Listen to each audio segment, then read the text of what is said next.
Welcome to beauty school. This is Stylist John. I can get you fly. Hair braiding boot camp, barber boot camp. Listen, you're on the road to getting your certificate as a licensed hair braider, and I want to help you with some things that might help your profession out. So if you signed up for my hair braiding course, inside of the course you're going to learn 5 techniques that's going to help you become a skilled braider, and you're also going to get a certificate of completion and also learn some sanitation. Right now we're going to go through sanitation 101, and then we're going to fill out your paperwork in order for you to have your license by the state, and also go online and take an hour long to 2 hour long video and answer a few questions, and you're going to be on your way to being a licensed hair braider to start in any shop or salon, or your own boutique, your own salon suite, or your own booth. Okay? I started off working from home as a braider, and when I was a preteen, I had family members and friends that needed their hair done, and I assisted my older cousins with braiding, and I learned techniques from helping and loving my family, and it extended outwardly. So anything you love to do starts inside as a passion or a dream or something that you love to do and you have fun with, and it becomes a business when it extends outwardly from you, where you can share your passion with others and make an income. So we're going to start off with sanitation. I'm going to turn to the chapter on sanitation, and I'm going to read some things out loud to you that will assist you with properly sanitizing your tools and implements, so that way you don't transfer any diseases. The whole goal behind sanitation is to make sure that you don't transfer any hair or scalp disorders to another person. So that's why we use proper sanitation when cleaning our tools, sanitizing our tools, keeping our hands clean, making sure germs are in their proper place, which is being disinfected. Okay?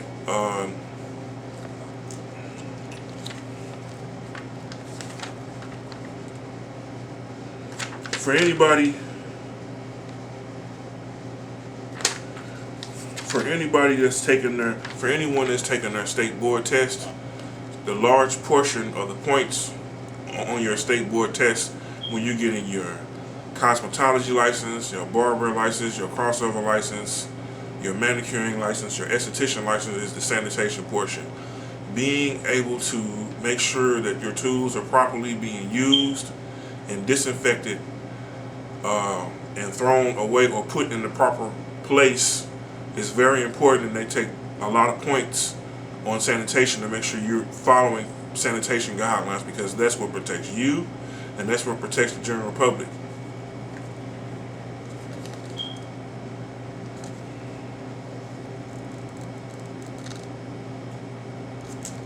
Okay.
Chapter 5 is called Infection Control.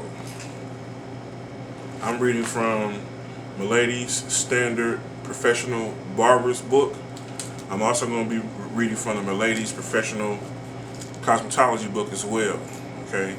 2 of the main things that we use in sanitation is our barbicide jar to sanitize our tools and implements, our combs, razors, combs we use, or metal pin curl clips that we use for doing locks or pin curls.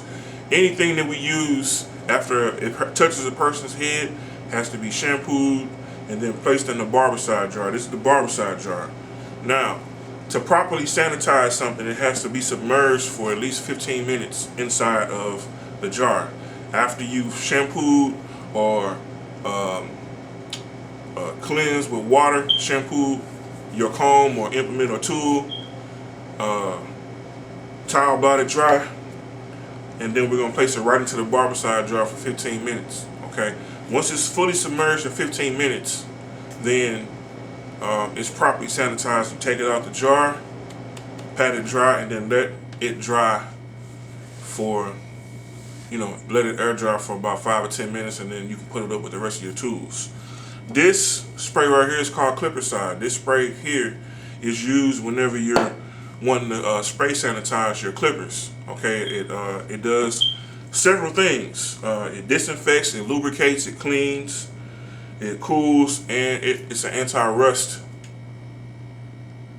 product. So I don't know if you've ever seen any clippers or any tools that you use as a cosmetologist or a barber and you've seen rust on there. This will help with rust, getting the rust off of there, because it lubricates the metal. And if you've ever cut someone's hair and you turn the clipper on and you haven't seen the blades vibrating well, that's probably because it hasn't been lubricated properly. And so what we do is we lubricate using the Clippercide, the blade, or use some lubrication oil.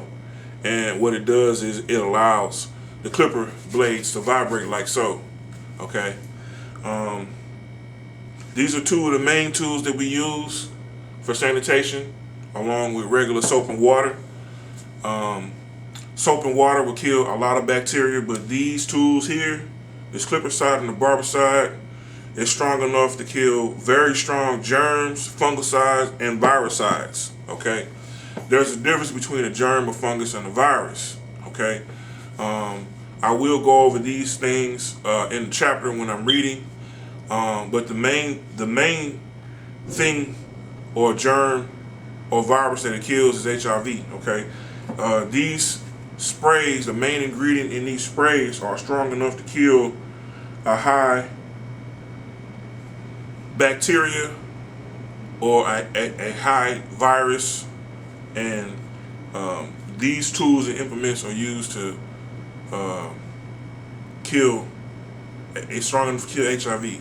HIV cannot last long. It's a bloodborne pathogen. It cannot last very long in the air environment. The main thing is to keep the contact, your exposure to it, low by wearing gloves or any bloodborne pathogen. Once it hits the air, it begins to disintegrate. It begins to die off. These products, when used properly, kills them immediately. So now I'm going to go into the chapter called infection control. There are some key terms that we're going to go through.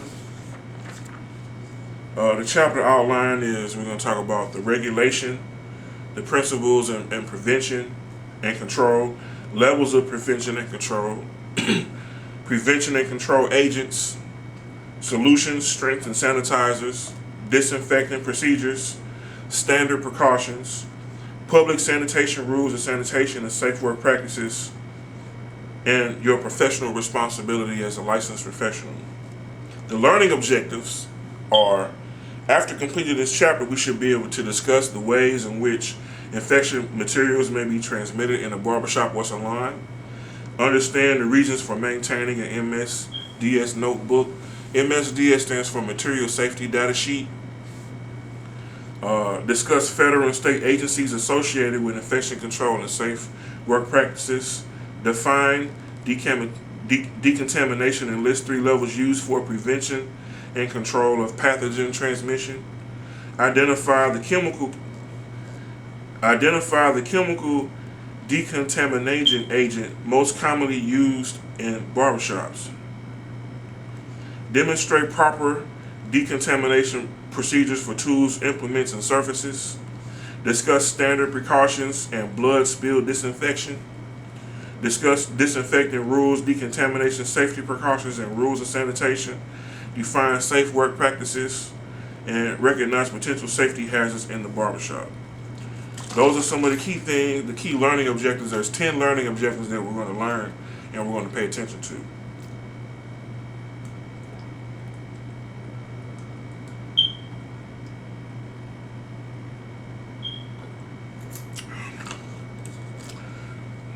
Key terms that we're going to use: antiseptic, blood spill, clean or cleaning, decontamination, disinfectant, disinfection, dry cabinet sanitizer, efficacy, environmental protection, agency, EPA registered, disinfectants, exposure incident, Food and Drug Administration, hazard communication, rule, hospital grade tuberculosis disinfectant, material safety data sheet, occupational safety and health, occupational safety and health administration, public sanitation, your right to know law, safe work practices, sanitation, solute, solution, solvent, standard precautions, sterilization, ultraviolet ray sanitizer, and wet sanitizer.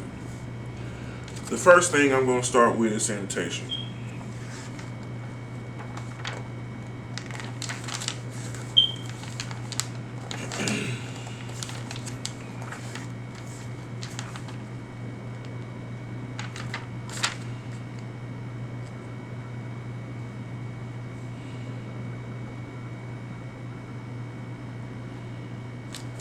Okay, now the reason why I'm starting off with sanitation is because that is the main thing or main subject or general practice that State Board is observing whenever you're taking your licensure test to become a licensed cosmetologist, barber, esthetician.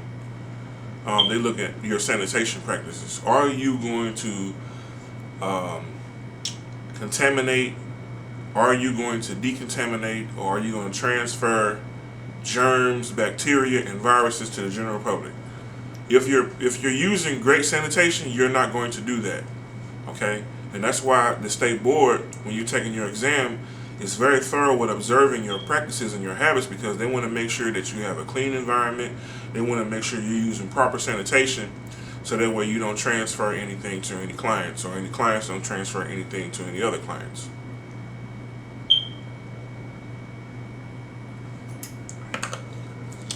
Sanitation is the first and lowest level of decontamination and means to significantly reduce the number of pathogens found on the surface. I'm going to read that again. Sanitation is the first and lowest level of decontamination and means to significantly reduce the number of pathogens found on the surface. Barbering tools, implements, and other surfaces are cleansed, which means sanitized, by washing with soaps or detergents, and are then disinfected through the application of chemical disinfectants. Hand washing is frequently used form of cleansing, and disinfection is a higher level of decontamination than sanitation, and is second only to sterilization. Disinfection is the process of killing specific microorganisms by physical or chemical means on a non-porous surface, such as shampoo bowls, countertops, clipper blades, shears, combs, and or other fixtures and implements. Disinfectants are prepared chemical substances used to destroy harmful microorganisms such as bacteria, fungi, and some viruses on contaminated implements and surfaces. Although some products may not be effective on bacteria spores. Sterilization is the process of rendering an object germ-free by destroying all living organisms on a surface. Although it is the highest level of effective decontamination, It is not a practical option in the barbershop because the sterilization of metal implements will require either steaming in an autoclave or the application of dry heat in the form of baking to be rendered truly sterile. These methods are time consuming and require expensive instruments. You can use a hot towel warmer that has UV rays in order to sterilize your implements. I have one. There's a metal basket that you can put your implements into, and it heats up to an ultraviolet temperature that is strong enough where it can take off the skin of your arm. And the ultraviolet rays, when you get past a certain UV spectrum, because ultraviolet is a light spectrum, there are violet rays that are good for the skin in the body, and there are violet rays that are harmful to it that kill off bacteria and pathogens. And when you use a steam cabinet or a towel steamer that has UV implement sanitization, what it's doing is using a high level of ultraviolet light that shines on the object and kills any of the germs, funguses, or bacteria or viruses off of the items. Public sanitation. Public sanitation is the application of measures to promote public health and prevent the spread of infectious diseases. This is accomplished through wastewater management, water treatment facilities, ensuring food safety, and pollution control, to name a few. But for these few ways in which public health is protected by local, state, and federal agencies. Okay.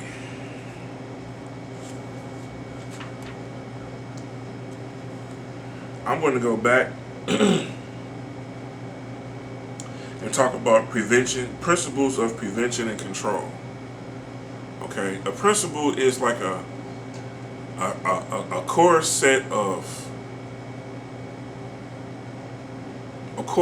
rules or values that you hold true to your moral system that allows you to make wise decisions within those rules and principles where you don't violate them. Okay, that's a principle. Okay, if you ever heard the words that said "I am a man" or "I am a woman of principle," that means that there are core values that you hold true to, and there's a set of rules or a list of rules that you follow where you don't violate those particular rules that don't go against your moral code. So as a barber, one of my moral rules is I want everybody safe and protected. So because I want everybody safe and protected, whenever I'm doing a service, I'm going to make sure all my implements and tools are clean and I'm properly sanitizing and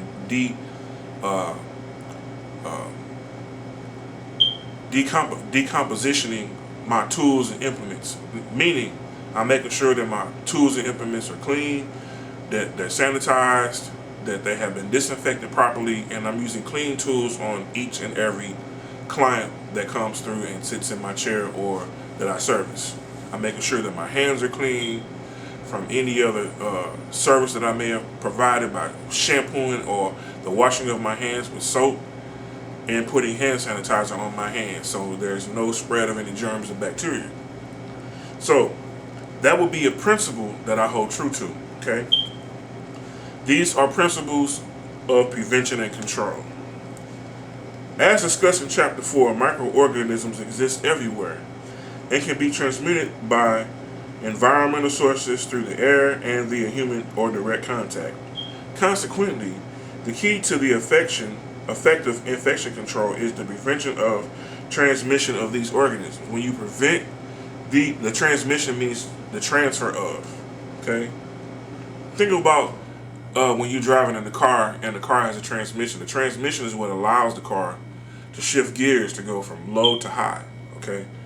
So when you're preventing the transmission of, you're preventing the spread of germs, viruses, bacteria. And they're microorganisms. They're really small organisms that need yeast, sugars, and other organisms to survive off of. And which is why this is primarily the responsibility of barbershop or cosmetology personnel. It's our responsibility as barbers and our responsibility as cosmetologists, estheticians, to make sure that our environment is clean.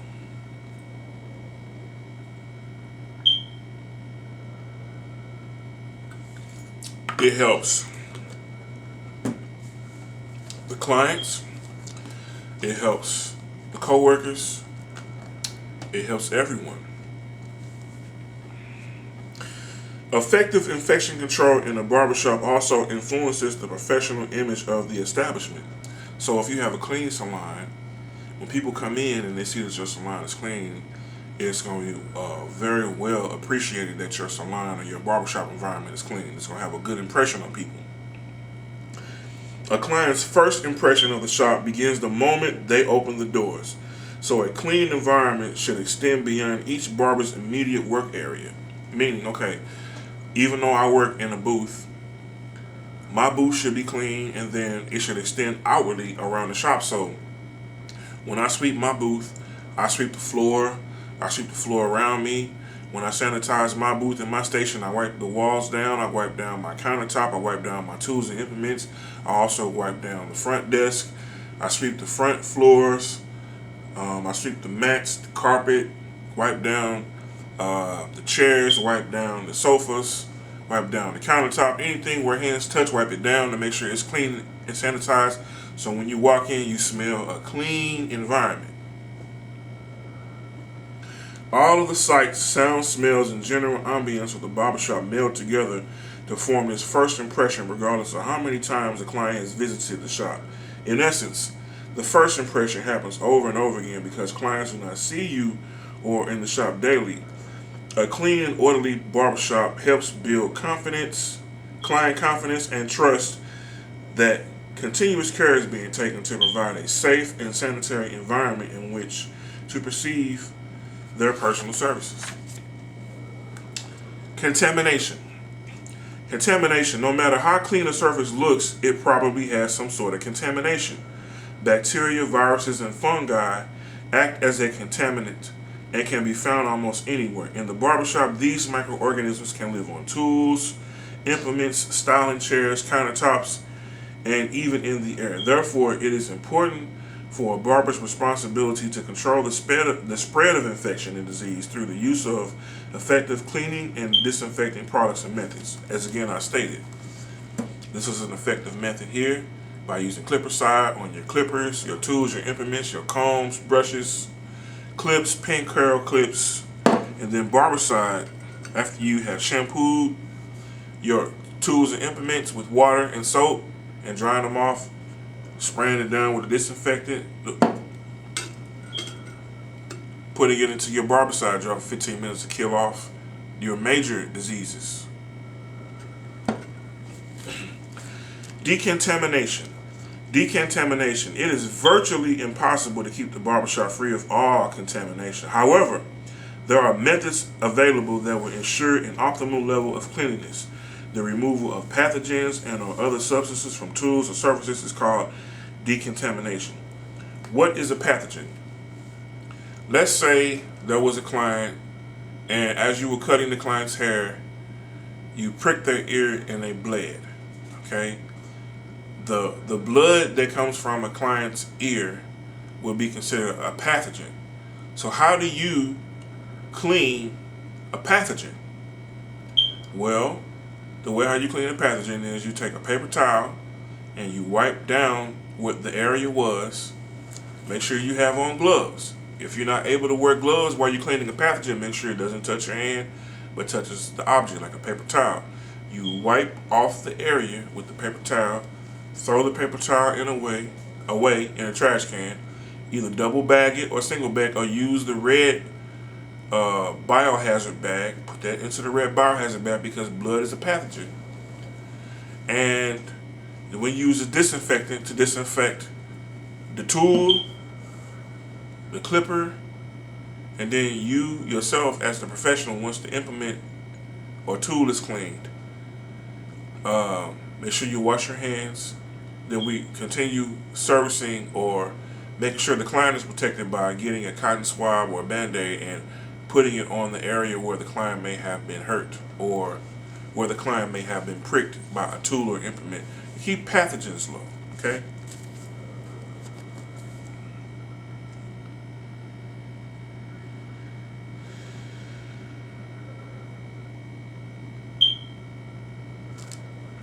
Prevention and control agents. The agents or methods used to decontaminate barbering tools and shop surfaces are either physical or chemical in nature. As we have seen, chemical agents are usually the more effective and efficient choice of professional barbers and regulatory agencies. It's easier to use a chemical spray than a live agent. A physical agent. A physical agent such as moist heat, boiling water, steaming in the autoclave, or dry heat are rarely used in today's barbershop. The reason why heating in the autoclave and steam is not used in the barbershop is because it has to be done when clients are not in the facility, and there's a possibility that you can also, as a barber professional, accidentally hurt yourself by using the steam material or using the heat method. There are certain temperatures where bacteria and funguses and viruses cannot withstand, and that heat method is used particularly for that. But imagine cleaning a tool and using heat as a source to clean it. Then the coworker comes behind and wants to borrow the tool and has not communicated with you, because sometimes people don't communicate effectively. And let's say that they picked it up and it was hot. So a lot of barbershops and beautician places have stopped using these particular implements as agents of control. They use the chemical agent.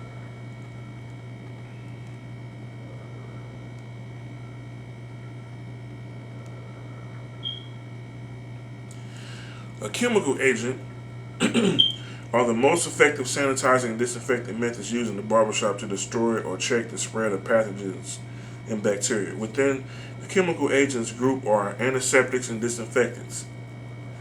So a chemical agent that can be used for sanitization would be this clippercide. It can also be alcohol, rubbing alcohol, up to like 90 proof or 70 proof. Or it could be like an astringent, like Sea-Breeze. Sea-Breeze is an astringent. It's also a chemical agent that stops the spread of fungus, viruses, and bacteria.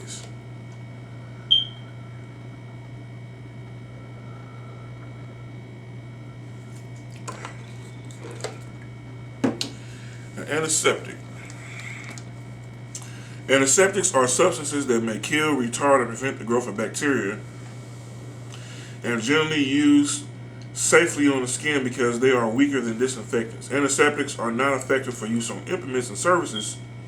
Hydrogen peroxide, a 3% solution, and tincture of iodine are good examples of antiseptics. Antiseptic may also be mouthwash. Mouthwash is a tool like Listerine is a good tool to kill germs inside of the mouth, and it's not a high alcohol content that causes the burning when it's placed on the skin. I use Listerine or high antiseptic mouthwash to clean the scalp with shampoo to get rid of dandruff, to get rid of white flakes, and to get rid of dry scalp that's built up on the scalp, to get that loose and pull that first layer of skin and buff it out and clean it from the pores. Antiseptics can be used on the skin, and I would definitely recommend using a high level of Listerine, like a high content of alcohol level of Listerine or antiseptic, because it does work for cleaning.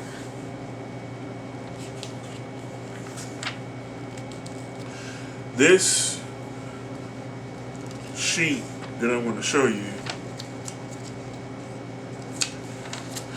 is something that is very similar to a material safety data sheet.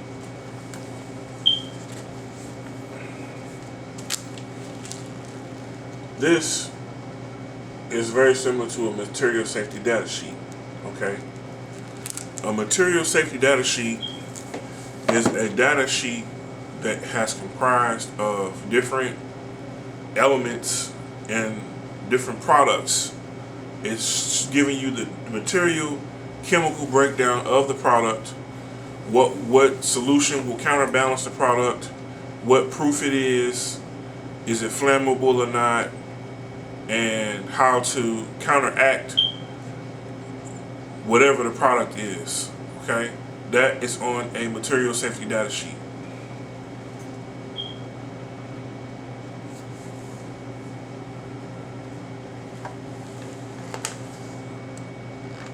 Okay, so while we're talking about disinfectants, I'm going to list different types of chemical disinfectants. So all disinfectants must be approved by the EPA, and each individual state product labels must provide the manufacturer's claim for effectiveness of products in killing specific organisms and have an EPA registration number.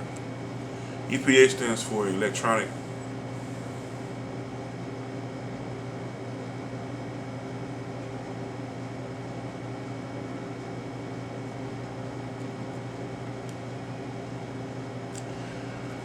EPA stands for Environmental Protection Agency. They work to make sure that chemicals that are being used are not harmful to the environment or the general public. So these 4 levels of disinfection effectiveness among the many EPA registered disinfectants are also availably used in the barbershop. So the first thing is limited disinfection, which products have a low efficacy level and will kill either Staphylococcus or Salmonella organisms, but not both. I thought you were doing description, man. No, I'm filming myself teaching the class. Wow. What type of class you do? I'm teaching a sanitation class. Okay. Go ahead. Okay. Front door. 2. The general disinfection products are at a low efficacy. So efficacy is a very challenging word to say, but efficacy stands for the effectiveness of a product. The efficacy. Efficacy. Okay? General disinfection products rate a low efficacy level because although they will kill the Staphylococcus and Salmonella organisms, they are not effective on the organisms that cause pneumonias or tuberculosis. A hospital-grade disinfectant will kill Staphylococcus, Salmonella, and Pseudoaeruginosa, but not more resistant tuberculosis bacilli. A hospital-grade tuberculosis disinfectant are effective against bacteria, fungi, virus, tuberculosis, pseudomonas, HIV-1, and hepatitis B. The ability to combat all these organisms provide optimum level of disinfection of tools, implements, and surfaces. Consult your barber board or health department for a list of approved disinfectants in your state and consider the following requirements of a good disinfectant. The qualities of a good disinfectant is it's convenient to prepare, it's quick acting, it's preferably odorless, it's non-corrosive, it's economical, it's non-irritating to the skin. Most disinfectants will cause skin irritation at some point over, so you must avoid prolonged contact. In addition to hospital-grade tuberculosis disinfectants, other chemical decontamination agents commonly used in the barbershop include sodium hydrochloride, quaternary ammonium compounds, phenol or pine-based products, alcohols, and petroleum distillates. Sodium hypochlorite or sodium hypochlorite is a commonly held bleach. Compounds are frequently used to provide the disinfecting agent of chlorine. So they're talking about bleach, pine sol, fabuloso as cleaning agents to clean or disinfect surfaces like the floor, like the windows, like the countertops where you got that nice smell, the seats when you wipe down the seats.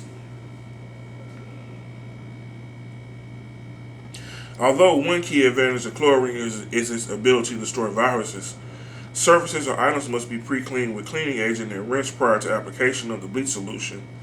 A 10% solution is recommended with an application or immersion time of 10 minutes. Bleach can damage certain tools and implements with soft nylon combs. Quaternary ammonia compounds, quaternary ammonia compounds are chlorine-based disinfectant agents effective for sanitizing tools, cleaning countertops, but are not effective against much more resistant organisms such as tuberculosis and some viruses. Quats are odorless, non-toxic, and fast-acting, requiring a short disinfection time. Most quat solution disinfection implements are in 10 to 15 minutes, but the time will vary depending on the strength and solution of the surface. Check the product label to make sure it contains a rust inhibitor and avoid long-term immersion of implements. Leaving some tools in the solution too long may damage them. Traditionally, a 1 to 100 solution has been used to sanitize implements with an immersion time of 1 to 5 minutes. Refer to your state Barber board rules and regulations for their specific requirements, and always allow the manufacturer's direction when preparing the solution. I'm going to stop right here. It's very important when you're learning any technique that you provide sanitation skills to the individual. When you take my hair braiding one-on-one course, you're going to learn 5 techniques. You're going to learn sanitation. We're going to break down this book. We're going to know this book. And you're going to also receive a certificate of completion. We're going to go on the state's information. We're going to take an hour to 2 hour long test. You're going to answer 10 questions. We're going to fill out paperwork for your hair braiding license. Take a picture. Send in $25 so it comes back with the license. And then you're going to be a licensed hair braider, certified by Stylist John for hairbraidingbootcamp.com. If you would like to take my hair braiding course, click the link below. Or you can book me online at www.stylistjohn.com. Click the tab that says appointments. Scroll to the area where it says workshops and classes and click on the Hair Braiding Bootcamp 101. Or if you want to become an advanced braider and you want to become an advanced braider / loctician, click on the advanced course. Alright? This is Stylist John with the barberbootcamp.com, with hairbraidingbootcamp.com, with locticianbootcamp.com. 314-359-5499 is my cell. My website is www.stylistjohn.com. I can get you fly.